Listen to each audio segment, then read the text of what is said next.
জুলাই গণঅভ্যুত্থানের সময় সংগঠিত মানবতাবিরোধী অপরাধের দায় স্বীকার করেছেন সাবেক পুলিশ মহাপরিদর্শক চৌধুরী আব্দুল্লাহ আল মামুন। ট্রাইব্যুনালে তিনি বলেছেন, আমি জুলাই হত্যাকাণ্ডের সঙ্গে জড়িত।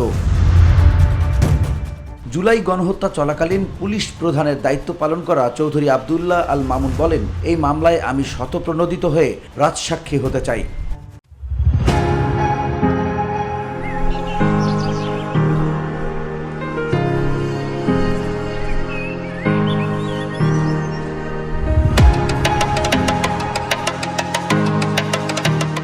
বৃহস্পতিবার আন্তর্জাতিক অপরাধ ট্রাইব্যুনালে এমন বক্তব্য দেন তিনি।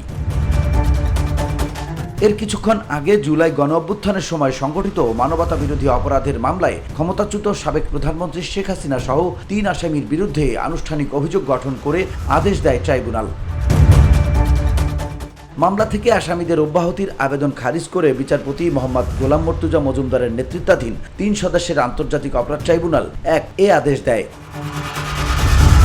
ট্রাইব্যুনালের অপর 2 সদস্য হলেন বিচারপতি মোহাম্মদ শফিউল আলম মাহমুদ ও বিচারক মোহাম্মদ মহিতুল হক এনাম চৌধুরী। এর মাধ্যমে জুলাই গণহত্যা মামলায় শেখ হাসিনা সহ 3 জনের বিরুদ্ধে আনুষ্ঠানিক বিচার শুরু হলো।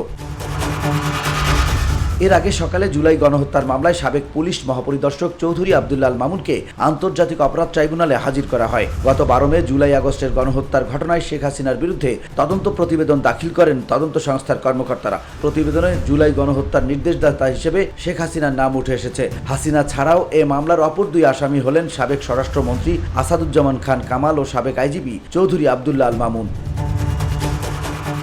VOD Bangla news desk.